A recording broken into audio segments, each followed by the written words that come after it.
ਸਤਿ ਸ਼੍ਰੀ ਅਕਾਲ। ਤੁਸੀਂ ਵੇਖ ਰਹੇ ਹੋ ਟੀਵੀ ਪੰਜਾਬ ਤੇ ਮੈਂ ਹਾਂ ਤੁਹਾਡੇ ਨਾਲ ਇੰਦਰਪ੍ਰੀਤ ਕੌਰ ਸੰਗੀੜਾ।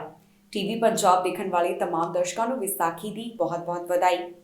ਸ਼ੁਰੂਆਤ ਕਰਦੇ ਹਾਂ ਖਬਰਾਂ ਦੇ ਇਸ ਬੁਲੇਟਿਨ ਦੀ। ਸਭ ਤੋਂ ਪਹਿਲਾਂ ਨਜ਼ਰ ਮਾਰਦੇ ਹਾਂ ਹੈਡਲਾਈਨਸ ਤੇ। ਟਰੂਡੋ ਨੇ ਪਾਈ ਫਤਿਹ ਦੀ ਸਾਂਝ ਦਿੱਤੀ ਵਿਸਾਖੀ ਦੀ ਵਧਾਈ। ਇਸ ਵਾਰ ਵੀ ਨਹੀਂ ਨਿਕਲਿਆ ਵੱਡਾ ਡਰਾਅ। ਛੋਟੇ ਡਰਾਅ ਵਿੱਚ 700 ਤੋਂ ਵੱਧ ਨੂੰ ਮਿਲੇ ਸੱਦੇ। ਯੂਕੇ ਜਾਣ ਵਾਲੇ ਭਾਰਤੀਆਂ ਲਈ ਮਾੜੀ ਖਬਰ, ਹੁਣ ਦਾਖਲਾ ਲੈਣਾ ਹੋਇਆ ਔਖਾ। ਤੂਫਾਨ ਹੋਇਆ ਹੋਰ ਵੀ ਖਤਰਨਾਕ, ਤਾਜ਼ਾ ਚੇਤਾਵਨੀ ਹੋਈ ਜਾਰੀ।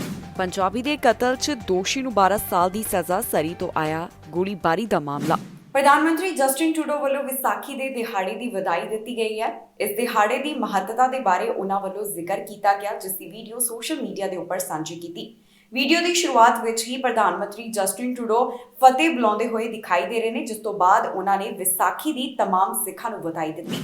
ਵਾਹਿਗੁਰੂ ਜੀ ਕਾ ਖਾਲਸਾ, ਵਾਹਿਗੁਰੂ ਜੀ ਕੀ ਫਤਿਹ। ਪ੍ਰਧਾਨ ਮੰਤਰੀ ਜਸਟਿਨ ਟਰੂਡੋ ਵੱਲੋਂ ਵਿਸਾਖੀ ਦੇ ਦਿਹਾੜੇ ਦੀ ਵਧਾਈ ਦਿੱਤੀ ਗਈ ਹੈ। ਉਹਨਾਂ ਵੱਲੋਂ ਆਪਣੇ ਸੋਸ਼ਲ ਮੀਡੀਆ ਪਲੇਟਫਾਰਮ ਦੇ ਉੱਪਰ ਵੀਡੀਓ ਸਾਂਝੀ ਕਰਦਿਆਂ ਦੇਸ਼ਾਂ ਵਿਦੇਸ਼ਾਂ ਵਿੱਚ ਵਸਦੇ ਸਿੱਖ ਭਾਈਚਾਰੇ ਨੂੰ ਵਿਸਾਖੀ ਦੇ ਦਿਹਾੜੇ ਮੌਕੇ ਵਧਾਈ ਦਿੱਤੀ ਹੈ। ਇਸ ਮੌਕੇ ਅੱਜ ਦੇ ਦਿਨ ਦੀ ਮਹੱਤਤਾ ਦੱਸਦੇ ਹੋਏ ਵੀ ਪ੍ਰਧਾਨ ਮੰਤਰੀ ਜਸਟਿਨ ਟਰੂਡੋ ਨਜ਼ਰ ਆਏ, ਜਿੱਥੇ ਉਹਨਾਂ ਵੱਲੋਂ ਖਾਸ ਗੱਲਾਂ ਦਾ ਜ਼ਿਕਰ ਕੀਤਾ ਗਿਆ। ਕੀ ਕਹਿਣਾ ਹੈ ਟਰੂਡੋ ਦਾ, ਆਓ ਤੁਹਾਨੂੰ ਸੁਣਾਉਂਦੇ ਹਾਂ। Hello everyone, bonjour à tous and happy Vaisakhi. Today, millions of people in Canada and around the world mark Vaisakhi. The holiest day in the Sikh calendar, Vaisakhi is a moment to celebrate the creation of the Khalsa by Guru Gobind Singh Ji. It's a time to come together with family and friends at Gurdwaras and Khalsa Day celebrations. And it's a time to recognize the values at the heart of Sikhism. Values like equality, community, generosity, honesty, and seva, selfless service to others. I have fond memories of visiting Vaisakhi celebrations in Toronto and Vancouver and celebrating with the Sikh community on the Hill here in Ottawa. We all long for more in-person events, and as restrictions begin to ease across the country, I share your excitement in spending more holidays and celebrations together. Vaheguru Ji Ka Khalsa, Waheguru ji ਕੀ ਫਤਿਹ। ਇੰਤਜ਼ਾਰ ਕੀਤਾ ਜਾ ਰਿਹਾ ਸੀ ਕਿ ਇਸ ਵਾਰ ਕੋਈ ਵੱਡਾ draw ਨਿਕਲੇਗਾ, ਕਿਉਂਕਿ ਇਮੀਗ੍ਰੇਸ਼ਨ ਮੰਤਰੀ ਵੱਲੋਂ ਵੀ ਇਸ ਤਰ੍ਹਾਂ ਦਾ ਸੰਕੇਤ ਦਿੱਤਾ ਗਿਆ। ਪਰ ਇਸ ਵਾਰ ਵੀ ਅਜਿਹਾ ਨਹੀਂ ਹੋਇਆ। ਪੀਐਨਪੀ ਸਪੈਸੀਫਿਕ ਡਰਾਅ ਹੀ ਕੱਢਿਆ ਗਿਆ, ਜਿਸ ਵਿੱਚ 700 ਤੋਂ ਵੱਧ ਨੂੰ ਸੱਦੇ ਜਾਰੀ ਕੀਤੇ ਗਏ ਨੇ। ਇਸ ਤੋਂ ਪਹਿਲਾਂ ਜਿਹੜਾ ਡਰਾਅ ਕੱਢਿਆ ਗਿਆ ਸੀ, ਉਸ ਵਿੱਚ 900 ਤੋਂ ਵੱਧ ਨੂੰ ਇਨਵੀਟੇਸ਼ਨ ਦਿੱਤੇ ਗਏ। ਕੈਨੇਡੀਅਨਸ ਵੱਲੋਂ ਉਡੀਕ ਕੀਤੀ ਜਾ ਰਹੀ ਸੀ ਕਿ ਇਸ ਵਾਰ ਵੱਡਾ ਐਕਸਪ੍ਰੈਸ ਐਂਟਰੀ ਡਰਾਅ ਨਿਕਲੇਗਾ, ਪਰ ਅਜਿਹਾ ਨਹੀਂ ਹੋਇਆ। ਹਾਲਾਂਕਿ ਇਮੀਗ੍ਰੇਸ਼ਨ ਮੰਤਰੀ ਵੱਲੋਂ ਸੰਕੇਤ ਦਿੱਤਾ ਗਿਆ ਸੀ ਕਿ ਸਪ੍ਰਿੰਗ ਦੌਰਾਨ ਉਹਨਾਂ ਵੱਲੋਂ ਕੈਨੇਡੀਅਨ ਐਕਸਪੀਰੀਅੰਸ ਕਲਾਸ ਅਤੇ ਫੈਡਰਲ ਲੈਵਲ ਦੇ ਡਰਾਅ ਕੱਢੇ ਜਾਣਗੇ। ਪਰ ਇਸ ਵਾਰ ਵੀ ਪੀਐਨਪੀ ਸਪੈਸੀਫਿਕ ਡਰਾਅ ਹੀ ਨਿਕਲਿਆ, ਜਿਸ ਵਿੱਚ 1000 ਤੋਂ ਘੱਟ ਉਮੀਦਵਾਰਾਂ ਨੂੰ ਸੱਦੇ ਮਿਲੇ। ਆਈਆਰਸੀਸੀ ਵੱਲੋਂ PNP specific express entry draw ਦਾ ਐਲਾਨ ਕੀਤਾ ਗਿਆ, ਜਿਸ ਵਿੱਚ 787 ਪੀਐਨਪੀ ਕੈਂਡੀਡੇਟਸ ਨੂੰ ਸੱਦੇ ਦਿੱਤੇ ਗਏ। ਹੁਣ ਤੱਕ ਦੀ ਜਾਣਕਾਰੀ ਮੁਤਾਬਕ 2022 ਦੌਰਾਨ 7000 ਤੋਂ ਵੱਧ ਇਨਵੀਟੇਸ਼ਨ ਦਿੱਤੇ ਜਾ ਚੁੱਕੇ ਨੇ। ਇਹ ਡਰਾਅ 13 ਅਪ੍ਰੈਲ ਨੂੰ ਕੱਢਿਆ ਗਿਆ, ਜਿੱਥੇ ਕਈ ਉਮੀਦਵਾਰਾਂ ਦੀ ਕਿਸਮਤ 'ਚ ਆ ਗਈ। ਇਸ ਵਾਸਤੇ ਉਮੀਦਵਾਰਾਂ ਕੋਲ ਘੱਟੋ ਘੱਟ 782 ਕੰਪ੍ਰੀਹੈਂਸਿਵ ਰੈਂਕਿੰਗ ਸਿਸਟਮ ਸਕੋਰਸ ਦੀ ਜ਼ਰੂਰਤ ਰਹੀ। ਦੱਸ ਦਈਏ ਕਿ ਇਸ ਤੋਂ ਪਹਿਲਾਂ ਜਿਹੜਾ immigration refugees and citizenship Canada ਵੱਲੋਂ ਡਰਾਅ ਕੱਢਿਆ ਗਿਆ ਸੀ, ਇਸ ਵਿੱਚ 919 ਉਮੀਦਵਾਰਾਂ ਨੂੰ ਸੱਦੇ ਦਿੱਤੇ ਗਏ ਤੇ ਸਕੋਰ ਰਿਕੁਆਇਰਮੈਂਟ 785 ਦੀ ਰਹੀ।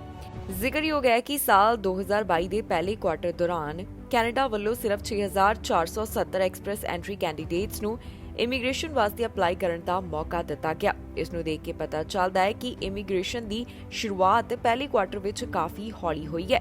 ਅਜਿਹਾ 2015 ਤੋਂ ਬਾਅਦ ਪਹਿਲੀ ਵਾਰ ਦੇਖਣ ਨੂੰ ਮਿਲਿਆ, ਜਦੋਂ ਹਲਕੀ ਸ਼ੁਰੂਆਤ ਇਮੀਗ੍ਰੇਸ਼ਨ ਦੀ ਹੋਈ ਹੋਵੇ।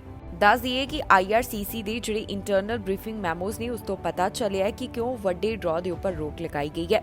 ਵਿਭਾਗ ਵੱਲੋਂ ਜੋ ਫਾਈਲਾਂ ਦਾ ਬੈਕਲੌਗ ਇਕੱਠਾ ਹੋਇਆ, ਇਸ ਦੇ ਨਿਪਟਾਰੇ ਦੇ ਸੰਬੰਧ ਵਿੱਚ ਵੱਡੇ ਡਰਾਅ ਰੋਕੇ ਗਏ ਨੇ, ਭਾਵ ਕਿ ਫਿਲਹਾਲ ਇਹ ਡਰਾਅ ਨਹੀਂ ਕੱਢੇ ਜਾ ਰਹੇ। ਹਾਲਾਂਕਿ ਇਮੀਗ੍ਰੇਸ਼ਨ ਮੰਤਰੀ ਵੱਲੋਂ ਸੰਕੇਤ ਦਿੱਤਾ ਗਿਆ ਸੀ ਕਿ ਸਪ੍ਰਿੰਗ ਵਿੱਚ ਕੈਨੇਡੀਅਨ ਐਕਸਪੀਰੀਅੰਸ ਕਲਾਸ ਅਤੇ ਫੈਡਰਲ ਲੈਵਲ ਦੇ ਡਰਾਅ ਕੱਢਣ ਦੀ ਸ਼ੁਰੂਆਤ ਕਰ ਦਿੱਤੀ ਜਾਵੇਗੀ, ਪਰ ਅਜਿਹਾ ਵੀ ਦੇਖਣ ਨੂੰ ਨਹੀਂ ਮਿਲਿਆ। ਹੁਣ ਕੈਨੇਡਾ ਵਾਸੀਆਂ ਵੱਲੋਂ ਉਡੀਕ ਕੀਤੀ ਜਾ ਰਹੀ ਹੈ ਕਿ ਕਦੋਂ ਇਮੀਗ੍ਰੇਸ਼ਨ ਨਾਲ ਸੰਬੰਧਿਤ ਇਹ ਖੁਸ਼ਖਬਰੀ ਸਾਹਮਣੇ ਆਵੇ। ਦੱਸ ਦਈਏ ਕਿ ਵਿਭਾਗ ਵੱਲੋਂ ਪਿਛਲੇ ਦਿਨੀ ਵੀ ਜਾਣਕਾਰੀ ਸਾਂਝੀ ਕੀਤੀ ਗਈ ਸੀ ਕਿ ਉਹਨਾਂ ਕੋਲ ਇਸ ਸਮੇਂ ਕਿੰਨਾ ਫਾਈਲਾਂ ਦਾ ਬੈਕਲੌਗ ਪਿਆ ਹੈ। ਵਿਭਾਗ ਵੱਲੋਂ ਦੱਸਿਆ ਗਿਆ ਕਿ ਪਹਿਲਾਂ ਜਿਨ੍ਹਾਂ ਫਾਈਲਾਂ ਦਾ ਬੈਕਲੌਗ ਪਿਆ ਸੀ, ਉਸ ਵਿੱਚੋਂ ਕੁਝ ਫਾਈਲਾਂ ਦੇ ਉੱਪਰ ਫੈਸਲਾ ਸੁਣਾ ਦਿੱਤਾ ਗਿਆ ਹੈ। ਯੂਕੇ ਜਾਣ ਵਾਲੇ ਭਾਰਤੀਆਂ ਲਈ ਬੁਰੀ ਖਬਰ ਸਾਹਮਣੇ ਆਈ ਹੈ। ਯੂਕੇ ਸਰਕਾਰ ਵੱਲੋਂ ਵੱਡਾ ਝਟਕਾ ਦਿੱਤਾ ਗਿਆ। ਹੁਣ ਯੂਕੇ ਵੱਲੋਂ ਰਵਾਂਡਾ ਨਾਲ ਇੱਕ ਡੀਲ ਕੀਤੀ ਗਈ ਹੈ, ਜਿਸ ਮੁਤਾਬਕ ਜਿਹੜੇ ਗੈਰ ਕਾਨੂੰਨੀ ਢੰਗ ਨਾਲ ਯੂਕੇ ਵਿੱਚ ਦਾਖਲ ਹੋਣ ਦੀ ਕੋਸ਼ਿਸ਼ ਕਰਨਗੇ ਉਹਨਾਂ ਨੂੰ ਰਵਾਂਡਾ ਭੇਜ ਦਿੱਤਾ ਜਾਵੇਗਾ। ਇਸ ਡੀਲ ਤੋਂ ਬਾਅਦ ਸਰਕਾਰ ਨੂੰ ਕ੍ਰਿਟਿਸਿਜ਼ਮ ਦਾ ਸਾਹਮਣਾ ਕਰਨਾ ਪੈ ਰਿਹਾ ਹੈ। ਬਹੁਤੇ ਲੋਕਾਂ ਵੱਲੋਂ ਇਸ ਨੂੰ ਗਲਤ ਦੱਸਿਆ ਜਾ ਰਿਹਾ ਹੈ। ਬ੍ਰਿਟਿਸ਼ ਪ੍ਰਧਾਨ ਮੰਤਰੀ ਕਹਿੰਦੇ ਨੇ ਕਿ ਜਿਹੜੇ ਗੈਰ ਕਾਨੂੰਨੀ ਢੰਗ ਨਾਲ ਯੂਕੇ ਵਿੱਚ ਦਾਖਲ ਹੋਣ ਦੀ ਕੋਸ਼ਿਸ਼ ਕਰਦੇ ਨੇ, ਇਸ ਨੂੰ ਰੋਕਣ ਵਾਸਤੇ ਇੱਕ ਕਦਮ ਚੁੱਕਿਆ ਜਾ ਰਿਹਾ ਹੈ। ਕੀ ਹੈ ਪੂਰਾ ਮਾਮਲਾ, ਤੁਹਾਨੂੰ ਦੱਸਾਂਗੇ ਇਸ ਖਬਰ ਵਿੱਚ। ਯੂਕੇ ਜਾਣ ਵਾਲੇ ਭਾਰਤੀਆਂ ਲਈ ਇੱਕ ਬੁਰੀ ਖਬਰ ਸਾਹਮਣੇ ਆਈ ਹੈ। ਹੁਣ ਸਰਕਾਰ ਵੱਲੋਂ ਨਵੀਂ ਯੋਜਨਾ ਲਿਆਂਦੀ ਗਈ ਹੈ। ਜਿਹੜੇ ਵੀ ਗੈਰ ਕਾਨੂੰਨੀ ਢੰਗ ਨਾਲ ਯੂਕੇ ਵਿੱਚ ਜਾਣ ਦੀ ਕੋਸ਼ਿਸ਼ ਕਰਨਗੇ, ਹੁਣ ਸਰਕਾਰ ਵੱਲੋਂ ਉਹਨਾਂ ਉੱਪਰ ਕਾਰਵਾਈ ਕਰਦਿਆਂ ਉਹਨਾਂ ਨੂੰ ਰਵਾਂਡਾ ਭੇਜ ਦਿੱਤਾ ਜਾਵੇਗਾ। ਇਸ ਸੰਬੰਧ ਵਿੱਚ ਸਰਕਾਰ ਨੇ ਰਵਾਂਡਾ ਨਾਲ ਇੱਕ ਡੀਲ ਕੀਤੀ ਹੈ। ਬ੍ਰਿਟਿਸ਼ ਸਰਕਾਰ ਇਹ ਜਿਹੜੀ ਨਵੀਂ ਯੋਜਨਾ ਲੈ ਕੇ ਆਈ ਹੈ, ਇਸ ਨੂੰ ਲੋਕ ਗਲਤ ਦੱਸ ਰਹੇ ਹਨ, ਜਿਸ ਕਾਰਨ ਪ੍ਰਧਾਨ ਮੰਤਰੀ ਬੋਰਿਸ ਜੌਨਸਨ ਨੂੰ ਕ੍ਰਿਟਿਸਿਜ਼ਮ ਦਾ ਸਾਹਮਣਾ ਕਰਨਾ ਪੈ ਰਿਹਾ ਹੈ। ਇਸ ਯੋਜਨਾ ਦੇ ਬਾਰੇ ਬ੍ਰਿਟਿਸ਼ ਸਰਕਾਰ ਦਾ ਕਹਿਣਾ ਹੈ ਕਿ ਉਹਨਾਂ ਨੇ ਇਹ ਕਦਮ ਇਸ ਕਰਕੇ ਚੁੱਕਿਆ ਤਾਂ ਕਿ ਜਿਹੜੇ ਛੋਟੀਆਂ ਕਿਸ਼ਤੀਆਂ ਦੇ ਰਾਹੀਂ ਯੂਕੇ ਵਿੱਚ ਦਾਖਲ ਹੁੰਦੇ ਨੇ, ਉਹਨਾਂ ਨੂੰ ਰੋਕਿਆ ਜਾ ਸਕੇ। ਸਰਕਾਰ ਮੁਤਾਬਕ ਗੈਰ ਕਾਨੂੰਨੀ ਇਮੀਗ੍ਰੇਸ਼ਨ ਨੂੰ ਰੋਕਣ ਦੀ ਯੋਜਨਾ ਉਹਨਾਂ ਵੱਲੋਂ ਤਿਆਰ ਕੀਤੀ ਜਾ ਰਹੀ ਹੈ। ਹੁਣ ਇਸ ਫੈਸਲੇ ਤੋਂ ਬਾਅਦ ਜਿੱਥੇ ਸਰਕਾਰ ਨੂੰ ਕ੍ਰਿਟਿਸਿਜ਼ਮ ਦਾ ਸਾਹਮਣਾ ਕਰਨਾ ਪੈ ਰਿਹਾ ਹੈ, ਦੂਜੇ ਪਾਸੇ ਪ੍ਰਧਾਨ ਮੰਤਰੀ ਬੋਰਿਸ ਜੌਨਸਨ ਕਹਿੰਦੇ ਨੇ ਕਿ ਇਸ ਨਾਲ ਕਈ ਜ਼ਿੰਦਗੀਆਂ ਬਚ ਜਾਣਗੀਆਂ। ਇਹ ਯੋਜਨਾ ਸਾਹਮਣੇ ਆਉਣ ਤੋਂ ਬਾਅਦ 160 ਤੋਂ ਵੱਧ ਚੈਰਿਟੀਜ਼ ਅਤੇ ਕੈਂਪੇਨ ਗਰੁੱਪਸ ਵੱਲੋਂ ਯੂਕੇ ਨੂੰ ਇਹ ਕਿਹਾ ਜਾ ਰਿਹਾ ਹੈ ਕਿ ਇਸ ਯੋਜਨਾ ਨੂੰ ਵਾਪਸ ਲਿਆ ਜਾਵੇ। ਇਸ ਨੂੰ ਉਹਨਾਂ ਨੇ ਗਲਤ ਦੱਸਿਆ। ਹੁਣ ਇਹ ਜੋ ਫੈਸਲਾ ਸਾਹਮਣੇ ਆਇਆ ਹੈ, ਰਵਾਂਡਾ ਵੱਲੋਂ ਇਸ ਦਾ ਸਵਾਗਤ ਕੀਤਾ ਗਿਆ। ਰਵਾਂਡਾ ਦੇ ਗਵਰਨਮੈਂਟ ਸਪੋਕਸਪਰਸਨ ਦਾ ਕਹਿਣਾ ਹੈ ਕਿ ਉਹਨਾਂ ਦਾ ਦੇਸ਼ ਇੱਕ ਸੁਰੱਖਿਅਤ ਦੇਸ਼ ਹੈ। ਉਹਨਾਂ ਕਿਹਾ ਕਿ ਦੇਸ਼ ਵਿੱਚ ਮਾਈਗ੍ਰੈਂਟਸ ਅਤੇ ਰਿਫਿਊਜੀ ਸੁਰੱਖਿਅਤ ਰਹਿਣਗੇ। ਜ਼ਿਕਰਯੋਗ ਹੈ ਕਿ ਪਿਛਲੇ ਸਾਲ ਛੋਟੀਆਂ ਕਿਸ਼ਤੀਆਂ ਦੇ ਰਾਹੀਂ 28,526 ਲੋਕਾਂ ਨੇ ਆਉਣ ਦੀ ਕੋਸ਼ਿਸ਼ ਕੀਤੀ, ਜੋ ਕਿ 2020 ਨਾਲੋਂ 8,404 ਵੱਧ ਜਾਣੇ ਦੱਸੇ ਜਾ ਰਹੇ ਹਨ। ਜਾਣਕਾਰੀ ਮੁਤਾਬਕ 2021 ਦੌਰਾਨ 64% ਅਸਾਈਲਮ ਐਪਲੀਕੇਸ਼ਨਸ ਨੂੰ ਮਨਜ਼ੂਰ ਕੀਤਾ ਗਿਆ। Our new migration and economic development partnership will mean that anyone entering the UK illegally, as well as those who have arrived illegally since January the 1st, may now be relocated to Rwanda. This innovative approach, driven by our shared humanitarian impulse and made possible by Brexit freedoms, will provide safe and legal routes for asylum while disrupting the business model of the gangs. Because it means that economic migrants taking advantage of the asylum system will not get to stay in the UK, while those in genuine need will be properly protected, including with access to legal services on arrival in Rwanda, and given the opportunity to build a new life in that dynamic country, supported by the funding we are providing. Manitoba ਵਿੱਚ ਇਸ ਸਮੇਂ ਜਿਹੜਾ ਤੂਫਾਨ ਆਇਆ ਹੋਇਆ ਹੈ, ਉਸ ਬਾਰੇ ਤਾਜ਼ਾ ਜਾਣਕਾਰੀ ਸਾਹਮਣੇ ਆਈ। এনवायरमेंट ਕੈਨੇਡਾ ਦਾ ਕਹਿਣਾ ਹੈ ਕਿ ਅੱਜ ਹੋਰ ਵੀ ਸਨੋ ਪਵੇਗੀ, ਜਿਸ ਬਾਰੇ ਉਹਨਾਂ ਨੇ ਦੱਸਿਆ ਕਿ ਕਿਸ ਖੇਤਰ ਵਿੱਚ ਹੁਣ ਕਿੰਨੀ ਸਨੋ ਪੈਣ ਵਾਲੀ ਹੈ। ਦੱਸ ਦਈਏ ਕਿ ਕਈ ਵੱਡੇ ਹਾਈਵੇ ਵੀ ਬੰਦ ਕੀਤੇ ਜਾ ਚੁੱਕੇ ਨੇ, ਸਕੂਲਾਂ ਨੂੰ ਬੰਦ ਕਰ ਦਿੱਤਾ ਗਿਆ। ਲੋਕਾਂ ਨੂੰ ਸਲਾਹ ਦਿੱਤੀ ਜਾ ਰਹੀ ਹੈ ਕਿ ਉਹ ਘਰ ਅੰਦਰ ਹੀ ਬੈਠਣ। ਮੌਸਮ ਦੇ ਬਾਰੇ ਕੀ ਅਪਡੇਟ ਸਾਹਮਣੇ ਆਈ ਹੈ, ਤੁਹਾਨੂੰ ਦੱਸਾਂਗੇ ਇਸ ਖਬਰ ਵਿੱਚ। ਮੈਨੀਟੋਬਾ ਨੂੰ ਇਸ ਸਮੇਂ ਜਿਹੜੇ ਤੂਫਾਨ ਨੇ ਘੇਰਿਆ ਹੋਇਆ ਹੈ, ਉਹ ਹੋਰ ਵੀ ਇੱਥੇ ਵਾਧਾ ਹੋਇਆ ਦਿਖਾਈ ਦੇ ਰਿਹਾ ਹੈ। ਮੈਨੀਟੋਬਾ ਤੋਂ ਇਸ ਖਤਰਨਾਕ ਤੂਫਾਨ ਦੇ ਬਾਰੇ ਤਾਜ਼ਾ ਜਾਣਕਾਰੀ ਸਾਹਮਣੇ ਆਈ ਹੈ, ਜਿਸ ਵਿੱਚ ਦੱਸਿਆ ਜਾ ਰਿਹਾ ਹੈ ਕਿ ਹੋਰ ਵੀ ਜ਼ਿਆਦਾ ਬਰਫ਼ਬਾਰੀ ਸਦਰਨ ਮੈਨੀਟੋਬਾ ਵਿੱਚ ਅੱਜ ਹੋ ਸਕਦੀ ਹੈ। ਮੈਨੀਟੋਬਾ ਵਿੱਚ ਇਸ ਸਮੇਂ ਜਿਹੜਾ ਤੂਫਾਨ ਆਇਆ ਹੋਇਆ ਹੈ, ਉਸ ਨੂੰ 2 ਦਿਨ ਹੋ ਚੁੱਕੇ ਨੇ। এনवायरमेंट ਕੈਨੇਡਾ ਵੱਲੋਂ ਸਮੇਂ-ਸਮੇਂ ਤੇ ਇਸ ਬਾਰੇ ਜਾਣਕਾਰੀ ਦਿੱਤੀ ਜਾ ਰਹੀ ਹੈ। ਹੁਣ ਉਹਨਾਂ ਵੱਲੋਂ ਤਾਜ਼ਾ ਜਾਣਕਾਰੀ ਸਾਂਝੀ ਕਰਦਿਆਂ ਦੱਸਿਆ ਗਿਆ ਕਿ ਇੱਥੇ ਹੋਰ ਕਿੰਨੀ ਸਨੋ ਪੈਣ ਵਾਲੀ ਹੈ। ਵੈਦਰ ਏਜੰਸੀ ਦਾ ਕਹਿਣਾ ਹੈ ਕਿ ਵਿਨੀਪੈਗ ਵਿੱਚ ਹੁਣ ਤੱਕ 25 ਸੈਂਟੀਮੀਟਰ ਤੱਕ ਬਰਫ਼ਬਾਰੀ ਹੋ ਚੁੱਕੀ ਹੈ। ਇਸ ਦੇ ਨਾਲ ਹੀ ਉਹਨਾਂ ਦੱਸਿਆ ਕਿ ਰੈੱਡ ਰਿਵਰ ਵੈਲੀ ਅਤੇ ਸਾਊਥ ਈਸਟ ਮੈਨੀਟੋਬਾ ਵਿੱਚ ਹੋਰ 5 ਤੋਂ 10 ਸੈਂਟੀਮੀਟਰ ਤੱਕ ਬਰਫ਼ਬਾਰੀ ਹੋਵੇਗੀ। এনवायरमेंट ਕੈਨੇਡਾ ਦਾ ਕਹਿਣਾ ਹੈ ਕਿ ਬ੍ਰੈਡਨ ਵਿੱਚ ਹੋਰ ਵੀ ਜ਼ਿਆਦਾ ਬੁਰੇ ਹਾਲਾਤ ਦੇਖਣ ਨੂੰ ਮਿਲਣਗੇ, ਜਿੱਥੇ ਕਾਫੀ ਬਰਫ਼ ਪੈਣ ਵਾਲੀ ਹੈ। এনवायरमेंट ਕੈਨੇਡਾ ਮੁਤਾਬਕ ਡਾਫਿਨ ਅਤੇ ਇੰਟਰਲੇਕ ਰੀਜਨ ਵਿੱਚ ਹੋਰ 5 ਤੋਂ 10 ਸੈਂਟੀਮੀਟਰ ਤੱਕ ਸਨੋ ਪਏਗੀ।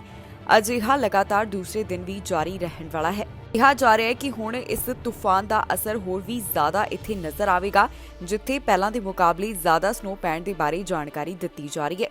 ਜ਼ਿਕਰਯੋਗ ਹੈ ਕਿ ਇਸ ਸਮੇਂ ਮੈਨੀਟੋਬਾ ਵਿੱਚ ਜਿਹੜਾ ਖਤਰਨਾਕ ਤੂਫਾਨ ਆਇਆ ਹੋਇਆ ਹੈ, ਉਸ ਕਾਰਨ ਕਾਫੀ ਚੀਜ਼ਾਂ ਪ੍ਰਭਾਵਿਤ ਹੋ ਰਹੀਆਂ ਨੇ। ਮੈਨੀਟੋਬਾ ਵਿੱਚ ਲਗਭਗ ਸਾਰੇ ਕੰਮ ਇਸ ਸਮੇਂ ਠੱਪ ਪਏ ਨੇ। ਸਕੂਲਾਂ ਨੂੰ ਬੰਦ ਕਰ ਦਿੱਤਾ ਗਿਆ ਤੇ ਲੋਕਾਂ ਨੂੰ ਘਰ ਵਿੱਚ ਬੈਠਣ ਦੀ ਹੀ ਸਲਾਹ ਦਿੱਤੀ ਜਾ ਰਹੀ ਹੈ। ਕਈ ਵੱਡੇ ਹਾਈਵੇਜ਼ ਵੀ ਬੰਦ ਕੀਤੇ ਜਾ ਰਹੇ ਹਨ। ਕਿਹਾ ਜਾ ਰਿਹਾ ਹੈ ਕਿ ਇਸ ਸ਼ੁੱਕਰਵਾਰ ਤੱਕ ਇੱਥੇ ਇਸ ਤਰ੍ਹਾਂ ਦੇ ਹੀ ਹਾਲਾਤ ਰਹਿਣ ਵਾਲੇ ਨੇ। ਇੱਥੇ ਜਿਸ ਤਰ੍ਹਾਂ ਸਨੋ ਪੈ ਰਹੀ ਹੈ ਉਸ ਦੀਆਂ ਤਸਵੀਰਾਂ ਲਗਾਤਾਰ ਸੋਸ਼ਲ ਮੀਡੀਆ ਉੱਪਰ ਵੀ ਵਾਇਰਲ ਹੋ ਰਹੀਆਂ ਨੇ, ਜਿੱਥੋਂ ਤੁਸੀਂ ਦੇਖ ਕੇ ਅੰਦਾਜ਼ਾ ਲਗਾ ਸਕਦੇ ਹੋ ਕਿ ਮੈਨੀਟੋਬਾ ਵਿੱਚ ਇਸ ਸਮੇਂ ਕਿਸ ਤਰ੍ਹਾਂ ਦੀ ਸਥਿਤੀ ਬਣੀ ਹੋਈ ਹੈ। ਇਸ ਤੂਫਾਨ ਕਾਰਨ ਕਾਫੀ ਉਡਾਨਾਂ ਵੀ ਰੱਦ ਕਰ ਦਿੱਤੀਆਂ ਗਈਆਂ। ਹੁਣ এনवायरमेंट ਕੈਨੇਡਾ ਵੱਲੋਂ ਲਗਾਤਾਰ ਇਹੀ ਆਮ ਲੋਕਾਂ ਨੂੰ ਸਲਾਹ ਦਿੱਤੀ ਜਾ ਰਹੀ ਹੈ ਕਿ ਉਹ ਆਪਣੇ ਘਰਾਂ ਵਿੱਚ ਬੈਠਣ, ਬਿਨਾਂ ਮਤਲਬ ਦੇ ਘਰੋਂ ਬਾਹਰ ਨਿਕਲਿਆ ਨਾ ਜਾਵੇ, ਕਿਉਂਕਿ ਰਸਤੇ ਜਿਹੜੇ ਨੇ ਉਹ ਪੂਰੀ ਤਰ੍ਹਾਂ ਬੰਦ ਹੁੰਦੇ ਹੋਏ ਦਿਖਾਈ ਦੇ ਰਹੇ ਹਨ। ਸਰੀ ਤੋਂ ਇੱਕ ਅਜਿਹਾ ਮਾਮਲਾ ਸਾਹਮਣੇ ਆਇਆ ਸੀ ਜਿੱਥੇ ਇੱਕ ਪੰਜਾਬੀ ਨੂੰ ਗੋਲੀਆਂ ਮਾਰ ਕੇ ਕਤਲ ਕਰ ਦਿੱਤਾ ਗਿਆ। ਇਸ ਮਾਮਲੇ ਦੇ ਬਾਰੇ ਹੁਣ ਤਾਜ਼ਾ ਜਾਣਕਾਰੀ ਸਾਹਮਣੇ ਆਈ। ਜਿਹੜਾ ਕਿ ਇਸ ਨਾਲ ਜੁੜਿਆ ਹੋਇਆ ਦੋਸ਼ੀ ਹੈ ਉਸ ਨੂੰ 12 ਸਾਲ ਦੀ ਸਜ਼ਾ ਸੁਣਾਈ ਗਈ ਹੈ। ਪੰਜਾਬੀ ਦੇ ਕਤਲ ਦੇ ਮਾਮਲੇ ਵਿੱਚ ਕਾਤਲ ਨੂੰ 12 ਸਾਲ ਦੀ ਸਜ਼ਾ ਸੁਣਾਈ ਗਈ ਹੈ। ਇਹ ਮਾਮਲਾ ਸਰੀ ਨਾਲ ਸੰਬੰਧਿਤ ਹੈ, ਜਿੱਥੇ ਪ੍ਰਿਤਪਾਲ ਸਿੰਘ ਦੇ ਉੱਪਰ ਇੱਕ ਵਿਅਕਤੀ ਵੱਲੋਂ ਗੋਲੀਆਂ ਚਲਾਈਆਂ ਗਈਆਂ, ਜਿਸ ਤੋਂ ਬਾਅਦ ਹੁਣ ਉਸ ਨੂੰ 12 ਸਾਲ ਦੀ ਸਜ਼ਾ ਹੋਈ। ਇਹ ਮਾਮਲਾ ਸਰੀ ਦੇ ਨਿਊਟਨ ਤੋਂ ਸਾਹਮਣੇ ਆਇਆ ਸੀ। ਪੁਲਿਸ ਵੱਲੋਂ ਇਸ ਮਾਮਲੇ ਦੇ ਸੰਬੰਧ ਵਿੱਚ ਜਾਣਕਾਰੀ ਸਾਂਝੀ ਕਰਦਿਆਂ ਦੱਸਿਆ ਗਿਆ ਕਿ ਜਿਹੜਾ ਇਸ ਮਾਮਲੇ ਨਾਲ ਜੁੜਿਆ ਹੋਇਆ ਸਸਪੈਕਟ ਹੈ ਉਸ ਨੂੰ ਸੈਕੰਡ ਡਿਗਰੀ ਮਰਡਰ ਦੇ ਚੱਲਦਿਆਂ ਗਿਲਟੀ ਨਹੀਂ ਪਾਇਆ ਗਿਆ, ਪਰ ਮੈਨਸਲਟਰ ਅਤੇ ਰੌਬਰੀ ਵਿਦ ਅ ਫਾਇਰ ਆਰਮ ਦੇ ਸੰਬੰਧ ਵਿੱਚ ਉਸ ਨੂੰ ਗਿਲਟੀ ਪਾਇਆ ਗਿਆ। ਉਸ ਨੂੰ ਜੇਲ੍ਹ ਵਿੱਚ ਰੱਖਿਆ ਗਿਆ ਤੇ ਹੁਣ ਉਸ ਨੂੰ 12 ਸਾਲ ਦੀ ਸਜ਼ਾ ਸੁਣਾਈ ਗਈ। ਇਸ ਮਾਮਲੇ ਦੀ ਜਾਂਚ ਇੰਟੀਗ੍ਰੇਟਿਡ ਹੋਮਿਸਾਈਡ ਇਨਵੈਸਟੀਗੇਸ਼ਨ ਟੀਮ ਵੱਲੋਂ ਕੀਤੀ ਜਾ ਰਹੀ ਸੀ, ਜਿਸ ਦੀ ਉਹਨਾਂ ਨੇ ਜਾਣਕਾਰੀ ਸਾਂਝੀ ਕੀਤੀ। ਜਾਣਕਾਰੀ ਲਈ ਦੱਸ ਦਈਏ ਕਿ 7 ਅਪ੍ਰੈਲ 2020 ਨੂੰ ਸਰੀ ਤੋਂ ਇੱਕ ਅਜਿਹਾ ਮਾਮਲਾ ਸਾਹਮਣੇ ਆਇਆ ਸੀ, ਜਿੱਥੇ 138 ਏ ਸਟਰੀਟ ਦੇ 8800 ਬਲਾਕ ਦੇ ਨੇੜੇ ਗੋਲੀਆਂ ਚਲਾਈਆਂ ਗਈਆਂ। ਜਦੋਂ ਪੁਲਿਸ ਘਟਨਾ ਵਾਲੀ ਥਾਂ ਦੇ ਉੱਪਰ ਪਹੁੰਚੀ ਤਾਂ ਉਹਨਾਂ ਦੇਖਿਆ ਕਿ ਇੱਕ ਵਿਅਕਤੀ ਦੇ ਉੱਪਰ ਗੋਲੀਆਂ ਚਲਾਈਆਂ ਗਈਆਂ ਸਨ। ਇਸ ਨੂੰ ਰੈਂਡਮ ਇਨਸੀਡੈਂਟ ਦੱਸਿਆ ਗਿਆ। ਉਦੋਂ ਤੋਂ ਪੁਲਿਸ ਵੱਲੋਂ ਇਸ ਮਾਮਲੇ ਦੀ ਜਾਂਚ ਕੀਤੀ ਜਾ ਰਹੀ ਸੀ, ਜਿਸ ਤੋਂ ਬਾਅਦ ਹੁਣ ਇਸ ਦੀ ਤਾਜ਼ਾ ਅਪਡੇਟ ਸਾਹਮਣੇ ਆਈ ਹੈ। ਇਸ ਘਟਨਾ ਨਾਲ ਜੁੜੇ ਹੋਏ ਸਸਪੈਕਟ ਦੀ ਗ੍ਰਿਫਤਾਰੀ 12 ਅਪ੍ਰੈਲ 2020 ਦੌਰਾਨ ਹੋਈ, ਜਿਸ ਤੋਂ ਬਾਅਦ ਹੁਣ ਉਸ ਨੂੰ 12 ਸਾਲ ਦੀ ਸਜ਼ਾ ਸੁਣਾਈ ਗਈ। ਪੁਲਿਸ ਵੱਲੋਂ ਨਸ਼ੇ ਦੇ ਮਾਮਲੇ 'ਚ ਵੱਡੀ ਕਾਰਵਾਈ ਕੀਤੀ ਗਈ। ਹੁਣ ਤੱਕ ਦੀ ਸਭ ਤੋਂ ਵੱਡੀ ਨਸ਼ੇ ਦੀ ਬਰਾਮਦਗੀ ਹੋਈ ਹੈ। ਇਸ ਸੰਬੰਧ ਵਿੱਚ ਉਹਨਾਂ ਵੱਲੋਂ ਜਿਸ ਨੂੰ ਗ੍ਰਿਫਤਾਰ ਕੀਤਾ ਗਿਆ ਉਸ ਬਾਰੇ ਵੀ ਡਿਟੇਲ ਸਾਂਝੀ ਕੀਤੀ। ਪੁਲਿਸ ਦਾ ਕਹਿਣਾ ਹੈ ਕਿ ਉਹਨਾਂ ਵੱਲੋਂ 280 ਕਿਲੋ ਨਸ਼ਾ ਬਰਾਮਦ ਕੀਤਾ ਗਿਆ, ਜਿਸ ਦੀ ਸਟਰੀਟ ਵੈਲਿਊ ਕਾਫੀ ਜ਼ਿਆਦਾ ਬਣਦੀ ਹੈ। ਟੋਰਾਂਟੋ ਪੁਲਿਸ ਵੱਲੋਂ ਨਸ਼ੇ ਦੇ ਸੰਬੰਧ ਵਿੱਚ ਵੱਡੀ ਕਾਰਵਾਈ ਕੀਤੀ ਗਈ, ਜਿੱਥੇ ਉਹਨਾਂ ਵੱਲੋਂ ਹੁਣ ਤੱਕ ਦੀ ਸਭ ਤੋਂ ਵੱਡੀ ਨਸ਼ੇ ਦੀ ਬਰਾਮਦਗੀ ਕੀਤੀ ਗਈ ਹੈ। ਟੋਰਾਂਟੋ ਪੁਲਿਸ ਵੱਲੋਂ ਵੱਡੀ ਮਾਤਰਾ ਵਿੱਚ ਨਸ਼ਾ ਬਰਾਮਦ ਕੀਤਾ ਗਿਆ। ਜਾਣਕਾਰੀ ਦਿੱਤੀ ਜਾ ਰਹੀ ਹੈ ਕਿ ਉਹਨਾਂ ਵੱਲੋਂ 280 ਕਿਲੋ ਨਸ਼ਾ ਬਰਾਮਦ ਕੀਤਾ ਗਿਆ। ਇਸ ਮਾਮਲੇ ਦੇ ਸੰਬੰਧ ਵਿੱਚ ਉਹਨਾਂ ਵੱਲੋਂ 29 ਸਾਲਾ ਵਿਅਕਤੀ ਦੇ ਉੱਪਰ ਚਾਰजेस ਵੀ ਲਗਾਏ ਗਏ। ਇਹ ਨਸ਼ੇ ਦੀ ਬਰਾਮਦਗੀ ਉਹਨਾਂ ਵੱਲੋਂ ਸਟੈਸ਼ ਹਾਊਸ ਤੋਂ ਕੀਤੀ ਗਈ।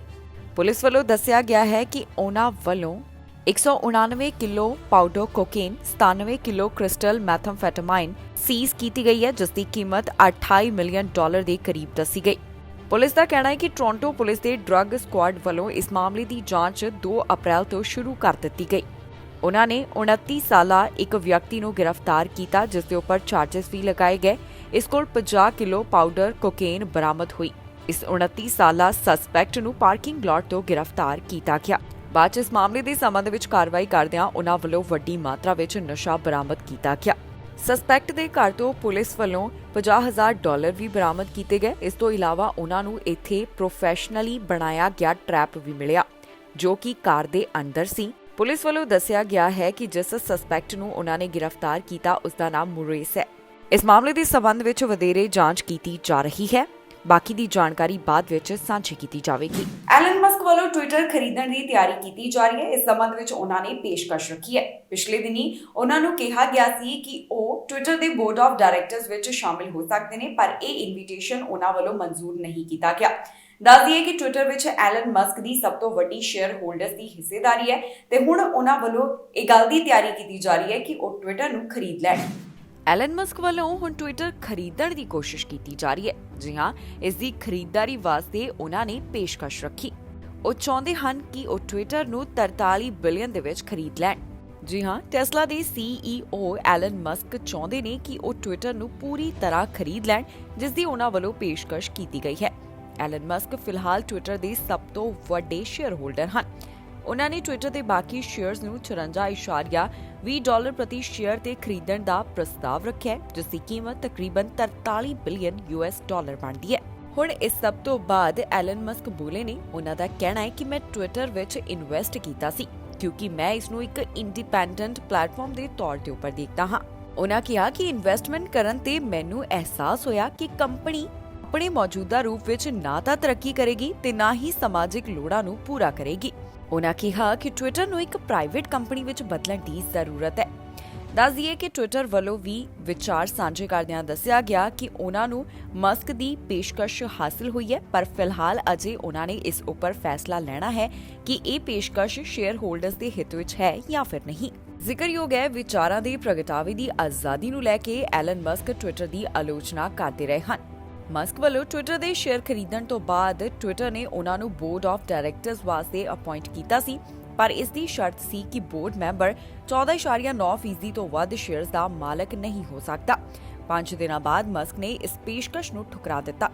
ਫਿਲਹਾਲ ਉਹਨਾਂ ਵੱਲੋਂ ਇਹ ਤਾਂ ਨਹੀਂ ਦੱਸਿਆ ਗਿਆ ਕਿ ਅਜਿਹਾ ਉਹਨਾਂ ਨੇ ਕਿਉਂ ਕੀਤਾ, ਪਰ ਹੁਣ ਜਿਹੜੇ ਟਵੀਟਸ ਨੂੰ ਡਿਲੀਟ ਕੀਤਾ ਗਿਆ ਉਹਨਾਂ ਤੋਂ ਅੰਦਾਜ਼ਾ ਲਗਾਇਆ ਜਾ ਰਿਹਾ ਹੈ ਕਿ ਟਵਿੱਟਰ ਵਿੱਚ ਵੱਡੀ ਤਬਦੀਲੀ ਦਾ ਪ੍ਰਸਤਾਵ ਰੱਖਿਆ ਗਿਆ ਸੀ, ਜਿਸ ਵਿੱਚ ਉਹਨਾਂ ਨੇ ਕਿਹਾ ਸੀ ਕਿ ਇਸ਼ਤਿਹਾਰ ਨੂੰ ਬੰਦ ਕੀਤਾ ਜਾਵੇ। ਦੱਸ ਦਈਏ ਕਿ ਇਸ਼ਤਿਹਾਰ ਕੰਪਨੀ ਵਿੱਚ ਸਭ ਤੋਂ ਵੱਡਾ ਆਮਦਨ ਦਾ ਜ਼ਰੀਆ ਹੈ। ਜਾਣਕਾਰੀ ਲਈ ਦੱਸ ਦਈਏ ਕਿ ਮਸਕ ਦੇ ਟਵਿੱਟਰ ਉੱਪਰ 81 ਮਿਲੀਅਨ ਫਾਲੋਅਰਸ ਹਨ, ਜਿਸ ਦਾ ਮਤਲਬ ਹੈ ਕਿ ਉਹਨਾਂ ਨੂੰ ਕਾਫੀ ਲੋਕ ਟਵਿੱਟਰ ਉੱਪਰ ਫਾਲੋ ਕਰਦੇ ਨੇ। ਕੈਨੇਡਾ ਵੱਲੋਂ ਆਪਣੇ ਸੈਨਿਕ ਪੋਲੈਂਡ ਦੇ ਵਿੱਚ ਭੇਜੇ ਗਏ ਨੇ। ਅਜਿਹਾ ਇਸ ਕਰਕੇ ਤਾਂ ਕਿ ਰਿਫਿਊਜੀਆਂ ਦੀ ਮਦਦ ਕੀਤੀ ਜਾ ਸਕੇ। ਰੱਖਿਆ ਮੰਤਰੀ ਵੱਲੋਂ ਇਸ ਬਾਰੇ ਜਾਣਕਾਰੀ ਸਾਂਝੀ ਕਰਦਿਆਂ ਦੱਸਿਆ ਗਿਆ ਕਿ ਇਸ ਜੋ ਉਹਨਾਂ ਵੱਲੋਂ ਇਹ ਕਾਰਵਾਈ ਕੀਤੀ ਜਾ ਰਹੀ ਹੈ, ਇਸ ਵਿੱਚ 150 ਸੈਨਿਕਾਂ ਨੂੰ ਸ਼ਾਮਲ ਕੀਤਾ ਜਾਵੇਗਾ। ਹੁਣ ਜਿਹੜੇ ਨੇ ਪੋਲੈਂਡ ਵਿੱਚ 100 ਦੇ ਕਰੀਬ ਸੈਨਿਕ ਤਾਇਨਾਤ ਕੀਤੇ ਜਾ ਚੁੱਕੇ ਨੇ। ਕੈਨੇਡਾ ਦੇ ਸੈਨਿਕਾਂ ਨੂੰ ਪੋਲੈਂਡ ਵਿੱਚ ਹਿਊਮੈਨਿਟੀ ਮਿਸ਼ਨ ਤੇ ਹੁਣ ਤਾਇਨਾਤ ਕੀਤਾ ਜਾ ਰਿਹਾ ਹੈ। ਇਸ ਮਿਸ਼ਨ ਵਿੱਚ 150 ਕੈਨੇਡੀਅਨ ਸੈਨਿਕ ਸ਼ਾਮਲ ਕੀਤੇ ਜਾਣਗੇ। ਜੀ ਹਾਂ, ਰੂਸ ਵੱਲੋਂ ਇਸ ਸਮੇਂ ਯੂਕਰੇਨ ਦੇ ਉੱਪਰ ਜਿਹੜਾ ਹਮਲਾ ਕੀਤਾ ਗਿਆ, ਇਸ ਦੌਰਾਨ ਰਿਫਿਊਜੀਆਂ ਦੀ ਮਦਦ ਵਾਸਤੇ ਕੈਨੇਡੀਅਨ ਆਰਮਡ ਫੋਰਸਿਸ ਦੇ ਮੈਂਬਰਾਂ ਨੂੰ ਇੱਕ ਹਿਊਮੈਨਿਟੇਰੀਅਨ ਮਿਸ਼ਨ ਤੇ ਪੋਲੈਂਡ ਵਿੱਚ ਤਾਇਨਾਤ ਕੀਤਾ ਜਾ ਰਿਹਾ ਹੈ। ਇਸ ਬਾਰੇ ਕੈਨੇਡਾ ਦੀ ਰੱਖਿਆ ਮੰਤਰੀ ਅਨੀਤਾ ਆਨੰਦ ਵੱਲੋਂ ਐਲਾਨ ਕੀਤਾ ਗਿਆ, ਜਿੱਥੇ ਉਹਨਾਂ ਦੱਸਿਆ ਕਿ 150 ਸੈਨਿਕਾਂ ਨੂੰ ਇਸ ਮਿਸ਼ਨ ਵਿੱਚ ਸ਼ਾਮਲ ਕੀਤਾ ਜਾ ਰਿਹਾ ਹੈ, ਪਰ ਮੌਜੂਦਾ ਸਮੇਂ ਕਰੀਬ 100 ਸੈਨਿਕ ਪੋਲੈਂਡ ਵਿੱਚ ਤਾਇਨਾਤ ਕੀਤੇ ਜਾਣਗੇ। ਦਰਅਸਲ ਜੋ ਪੋਲੈਂਡ ਦੇ ਵਿੱਚ ਇਸ ਸਮੇਂ ਹਾਲਾਤ ਬਣੇ ਹੋਏ ਨੇ, ਇਸ ਤੋਂ ਬਾਅਦ ਉਹਨਾਂ ਵੱਲੋਂ ਇਸ ਬਾਰੇ ਗੱਲ ਸਾਂਝੀ ਕੀਤੀ ਗਈ ਸੀ। ਯੂਕਰੇਨ ਦੇ ਉੱਪਰ ਹਮਲੇ ਤੋਂ ਬਾਅਦ ਬਹੁਤ ਸਾਰੇ ਵੱਡੀ ਗਿਣਤੀ ਵਿੱਚ ਲੋਕ ਪੋਲੈਂਡ ਦੇ ਵਿੱਚ ਆ ਗਏ, ਜਿਸ ਵਿੱਚ ਹੁਣ ਮਦਦ ਕੀਤੀ ਜਾਵੇਗੀ। ਅਨੀਤਾ ਆਨੰਦ ਵੱਲੋਂ ਇਸ ਬਾਰੇ ਗੱਲਬਾਤ ਕਰਦਿਆਂ ਕਿਹਾ ਗਿਆ ਕਿ ਰਿਫਿਊਜੀਆਂ ਦੀ ਇਸ ਤਰੀਕੇ ਬਿਹਤਰ ਮਦਦ ਕੀਤੀ ਜਾਵੇਗੀ। ਜ਼ਿਕਰਯੋਗ ਹੈ ਕਿ ਸੰਯੁਕਤ ਰਾਸ਼ਟਰ ਰਿਫਿਊਜੀ ਏਜੰਸੀ ਮੁਤਾਬਕ ਯੂਕਰੇਨ ਉੱਪਰ ਰਸ਼ੀਆ ਦੇ ਹਮਲੇ ਤੋਂ ਬਾਅਦ ਹੁਣ ਤੱਕ 4.7 ਮਿਲੀਅਨ ਤੋਂ ਵੱਧ ਯੂਕਰੇਨੀ ਵੱਖ-ਵੱਖ ਦੇਸ਼ਾਂ ਵਿੱਚ ਜਾ ਚੁੱਕੇ ਹਨ। ਇਸ ਵਿੱਚੋਂ 2.7 ਮਿਲੀਅਨ ਅਜਿਹੇ ਹਨ ਜਿਹੜੇ ਪੋਲੈਂਡ ਦੇ ਵਿੱਚ ਚਲੇ ਗਏ।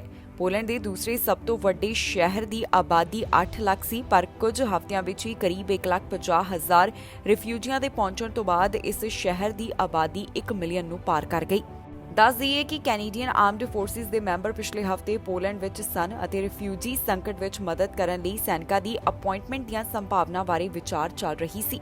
ਇਸ ਤੋਂ ਇਲਾਵਾ ਸਰਕਾਰ ਨੇ ਪਿਛਲੇ ਮਹੀਨੇ ਇੱਕ ਵਿਸ਼ੇਸ਼ ਇਮੀਗ੍ਰੇਸ਼ਨ ਪ੍ਰੋਗਰਾਮ ਵੀ ਸ਼ੁਰੂ ਕੀਤਾ, ਜਿਸ ਨਾਲ ਯੂਕਰੇਨ ਤੋਂ ਆਉਣ ਵਾਲੇ ਰਿਫਿਊਜੀਆਂ ਨੂੰ ਕੈਨੇਡਾ ਵਿੱਚ ਆਉਣ ਦੀ ਇਜਾਜ਼ਤ ਹੋਵੇਗੀ, ਭਾਵ ਕਿ ਇਹ ਰਿਫਿਊਜੀ 3 ਸਾਲ ਤੱਕ ਕੈਨੇਡਾ ਵਿੱਚ ਰਹਿ ਸਕਣਗੇ, ਜਿਸ ਵਾਸਤੇ ਸਰਕਾਰ ਵੱਲੋਂ ਡਿਟੇਲ ਸਾਂਝੀ ਕੀਤੀ ਗਈ ਸੀ ਕਿ ਕਿਸ ਤਰ੍ਹਾਂ ਇਹ ਸਭ ਸੰਭਵ ਹੋਵੇਗਾ।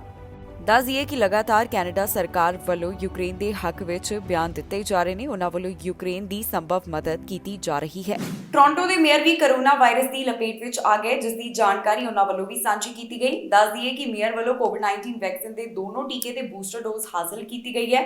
ਉਹਨਾਂ ਨੇ ਖੁਦ ਨੂੰ ਇਕਾਂਤਵਾਸ ਕਰ ਲਿਆ ਤੇ ਕਹਿਣਾ ਹੈ ਕਿ ਮੈਂ ਬਿਹਤਰ ਮਹਿਸੂਸ ਕਰ ਰਿਹਾ ਹਾਂ। ਇਸ ਤੋਂ ਇਲਾਵਾ ਉਹਨਾਂ ਨੇ ਕਿਹਾ ਹੈ ਕਿ ਉਹ ਵਰਚੁਅਲ ਤਰੀਕੇ ਨਾਲ ਘਰ ਤੋਂ ਆਪਣਾ ਕੰਮ ਜਾਰੀ ਰੱਖਣਗੇ। ਟੋਰਾਂਟੋ ਦੇ ਮੇਅਰ ਵੀ ਕੋਰੋਨਾ ਪੋਜ਼ਿਟਿਵ ਪਾਏ ਗਏ ਹਨ। ਜੀ ਹਾਂ, ਇਸ ਤੋਂ ਬਾਅਦ ਉਹਨਾਂ ਨੇ ਖੁਦ ਨੂੰ ਘਰ ਵਿੱਚ ਕੁਆਰੰਟਾਈਨ ਕਰ ਲਿਆ ਹੈ। ਟੋਰਾਂਟੋ ਦੇ ਮੇਅਰ ਜੌਨ ਟੋਰੀ ਦੇ ਕੋਰੋਨਾ ਪੋਜ਼ਿਟਿਵ ਪਾਏ ਜਾਣ ਦੀ ਜਾਣਕਾਰੀ ਸਾਹਮਣੇ ਆਈ ਹੈ।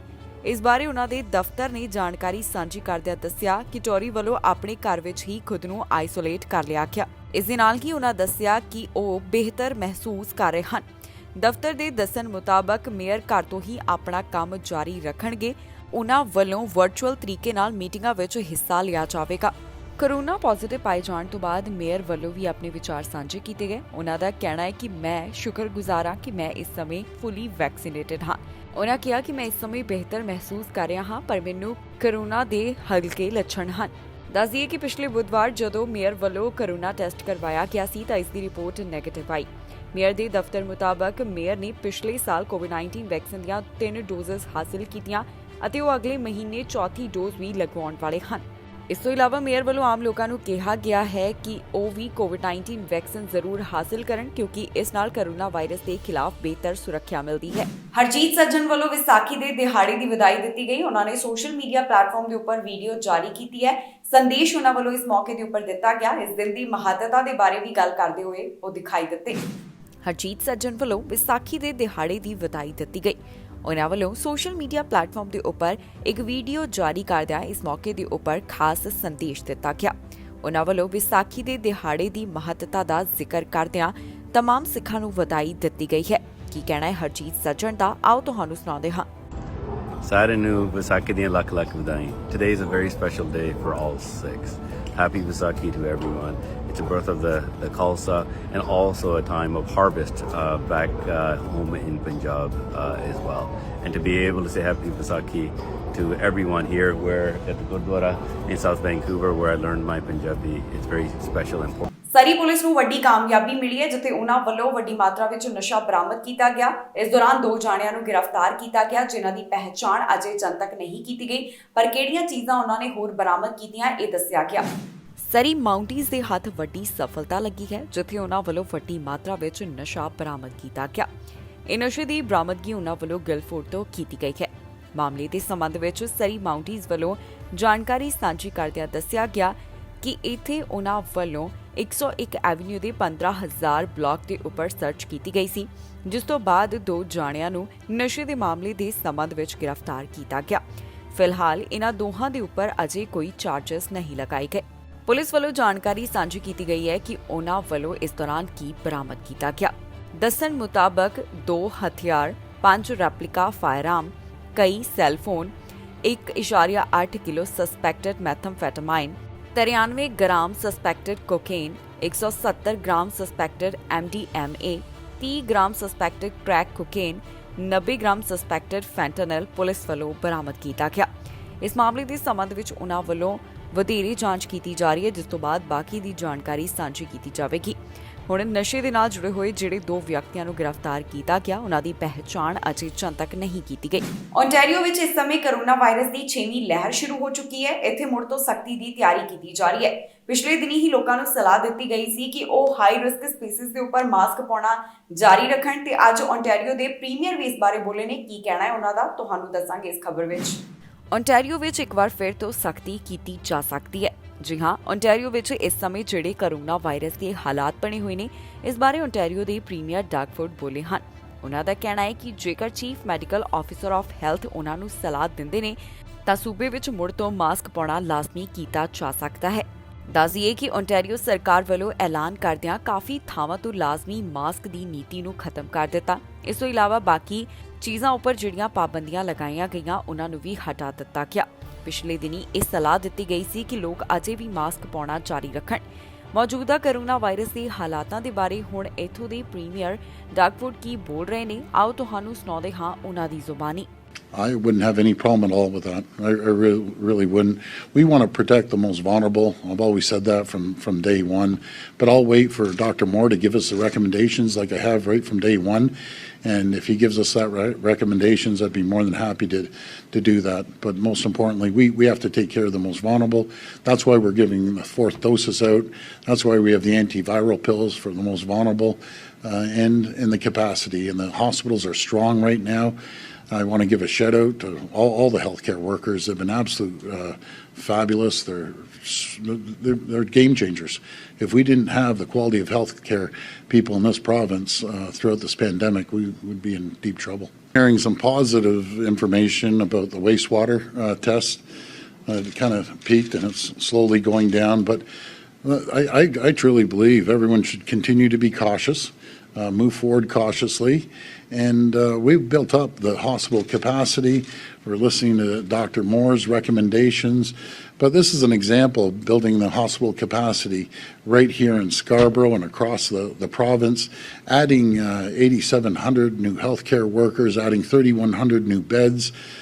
We're prepared. But thank goodness we're seeing a little bit of direction going down. Well, ਫਰਵਰੀ ਮਹੀਨੇ ਸੇਲ ਦੇ ਵਿੱਚ ਵਾਧਾ ਹੋਇਆ। ਇਸ ਬਾਰੇ ਸਟੈਟਿਸਟਿਕਸ ਕੈਨੇਡਾ ਵੱਲੋਂ ਆંકੜੇ ਸਾਂਝੇ ਕੀਤੇ ਗਏ ਨੇ, ਜਿਸ ਵਿੱਚ ਦੱਸਿਆ ਗਿਆ ਕਿ ਕਿਹੜੇ ਸੈਕਟਰ ਵਿੱਚ ਕਿੰਨੀ ਸੇਲ ਪਹਿਲਾਂ ਦੇ ਮੁਕਾਬਲੇ ਵੱਧ ਹੋਈ ਹੈ। ਫਰਵਰੀ ਮਹੀਨਾ ਸੇਲ ਲਈ ਚੰਗਾ ਸਾਬਿਤ ਹੋਇਆ, ਜਿੱਥੇ ਮੈਨੂਫੈਕਚਰਿੰਗ ਸੇਲ ਦੇ ਵਿੱਚ ਪਹਿਲਾਂ ਦੇ ਮੁਕਾਬਲੇ ਵਾਧਾ ਦਰਜ ਕੀਤਾ ਗਿਆ। ਸਟੈਟਿਸਟਿਕਸ ਕੈਨੇਡਾ ਵੱਲੋਂ ਇਸ ਬਾਰੇ ਤਾਜ਼ਾ ਰਿਪੋਰਟ ਸਾਂਝੀ ਕੀਤੀ ਗਈ, ਜਿੱਥੇ ਉਨ੍ਹਾਂ ਨੇ ਦੱਸਿਆ ਕਿ ਫਰਵਰੀ ਮਹੀਨੇ ਦੌਰਾਨ ਕੈਨੇਡੀਅਨ ਮੈਨੂਫੈਕਚਰਿੰਗ ਸੇਲ ਵਿੱਚ 4.2% ਦਾ ਵਾਧਾ ਹੋਇਆ। ਇਸ ਦੌਰਾਨ 67.7 ਬਿਲੀਅਨ ਡਾਲਰ ਦੀ ਸੇਲ ਦੱਸੀ ਗਈ ਹੈ। ਇਸ ਤੋਂ ਇਲਾਵਾ ਉਨ੍ਹਾਂ ਨੇ ਦੱਸਿਆ ਕਿ ਮੋਟਰ ਵਹੀਕਲ ਸੇਲ ਵਿੱਚ 25% ਦਾ ਵਾਧਾ ਦਰਜ ਕੀਤਾ ਗਿਆ, ਜੋ ਕਿ ਫਰਵਰੀ ਮਹੀਨੇ ਦੌਰਾਨ 3.7 ਬਿਲੀਅਨ ਡਾਲਰ ਦਰਜ ਕੀਤੀ ਗਈ। ਜਨਵਰੀ ਦੇ ਮੁਕਾਬਲੇ ਇਸ ਮਹੀਨੇ ਜ਼ਿਆਦਾ ਸੇਲ ਦੇ ਬਾਰੇ ਜਾਣਕਾਰੀ ਸਾਹਮਣੇ ਆਈ ਹੈ। ਇਸ ਤੋਂ ਇਲਾਵਾ ਕੁਝ ਚੀਜ਼ਾਂ ਦੇ ਬਾਰੇ ਜਾਣਕਾਰੀ ਸਾਂਝੀ ਕਰਦਿਆਂ ਇਹ ਵੀ ਦੱਸਿਆ ਗਿਆ ਹੈ ਕਿ ਮੋਟਰ ਵਹੀਕਲ ਦੇ ਐਕਸਪੋਰਟ ਦੇ ਵਿੱਚ 5% ਦੀ ਗਿਰਾਵਟ ਦਰਜ ਕੀਤੀ ਗਈ ਹੈ। ਪ੍ਰੋਡਿਊਸਰ ਪ੍ਰਾਈਸਿਸ ਦੇ ਵਿੱਚ 3.1% ਦਾ ਵਾਧਾ ਦਰਜ ਕੀਤਾ ਗਿਆ। ਮੈਨੂਫੈਕਚਰਿੰਗ ਪਲਾਂਟ ਦੀ ਸੇਲ ਵਿੱਚ 17.7%, ਟਰਾਂਸਪੋਰਟੇਸ਼ਨ ਦੇ ਵਿੱਚ 13.2% ਬਾਰੇ ਜਾਣਕਾਰੀ ਸਾਂਝੀ ਕੀਤੀ ਗਈ ਹੈ। ਫੂਡ ਪ੍ਰੋਡਕਟਸ ਦੀ ਸੇਲ ਵਿੱਚ 5.3% ਦਾ ਵਾਧਾ ਦਰਜ ਕੀਤਾ ਗਿਆ। ਕੋਲ ਇੰਡਸਟਰੀ ਦੀ ਸੇਲ 6.7% ਨਾਲ ਵੱਧ ਹੋਈ ਹੈ। ਵਾਹਨ ਵੱਲੋਂ ਔਰਤ ਨੂੰ ਟੱਕਰ ਮਾਰੀ ਗਈ, ਜਿਸ ਕਾਰਨ ਔਰਤ ਜ਼ਖਮੀ ਹੈ। ਟਰਾਮਾ ਸੈਂਟਰ ਵਿੱਚ ਇਸ ਔਰਤ ਨੂੰ ਭਰਤੀ ਕਰਵਾਇਆ ਗਿਆ। ਫਿਲਹਾਲ ਇਸ ਦਾ ਨਾਮ ਚੰਦਕ ਨਹੀਂ ਕੀਤਾ ਗਿਆ। ਮਾਮਲੇ ਦੀ ਜਾਂਚ ਜਾਰੀ ਹੈ। ਟੋਰਾਂਟੋ ਪੁਲਿਸ ਵੱਲੋਂ ਜਾਣਕਾਰੀ ਸਾਂਝੀ ਕਰਦਿਆਂ ਦੱਸਿਆ ਗਿਆ ਕਿ ਡਾਊਨਟਾਊਨ ਤੋਂ ਹਿੱਟ ਐਂਡ ਰਨ ਦਾ ਮਾਮਲਾ ਸਾਹਮਣੇ ਆਇਆ, ਜਿਸ ਵਿੱਚ ਇੱਕ ਔਰਤ ਜ਼ਖਮੀ ਹੋਈ ਹੈ।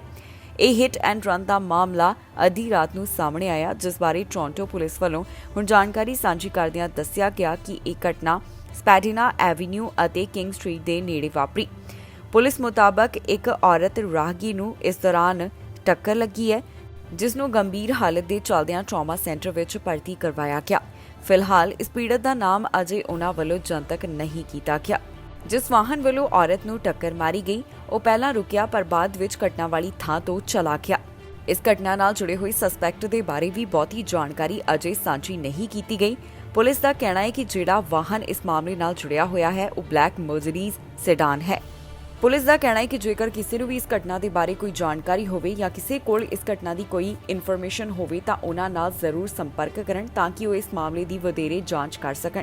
ਅਜੇ ਮਾਮਲੇ ਦੀ ਜਾਂਚ ਜਾਰੀ ਹੈ, ਜਿਸ ਤੋਂ ਬਾਅਦ ਬਾਕੀ ਦੀ ਜਾਣਕਾਰੀ ਸਾਂਝੀ ਕੀਤੀ ਜਾਵੇਗੀ। ਇਸ ਖਬਰ ਵਿੱਚ ਜਾਣਕਾਰੀ ਤੁਹਾਡੇ ਨਾਲ ਸਾਂਝੀ ਕਰਾਂਗੇ ਕਿ ਕੈਨੇਡਾ ਦੇ ਕਿਹੜੇ ਹਿੱਸੇ ਤੋਂ ਕਿੰਨੇ ਕਰੋਨਾ ਵਾਇਰਸ ਦੇ ਮਾਮਲੇ ਸਾਹਮਣੇ ਆਏ। ਇਸ ਸਮੇਂ ਕੈਨੇਡਾ ਵਿੱਚ ਕਰੋਨਾ ਵਾਇਰਸ ਦੇ ਕੀ ਹਾਲਾਤ ਬਣੇ ਹੋਏ ਨੇ, ਕੀ ਸਥਿਤੀ ਬਣੀ ਹੋਈ ਹੈ, ਤੁਹਾਨੂੰ ਦੱਸਾਂਗੇ ਇਸ ਖਬਰ ਵਿੱਚ।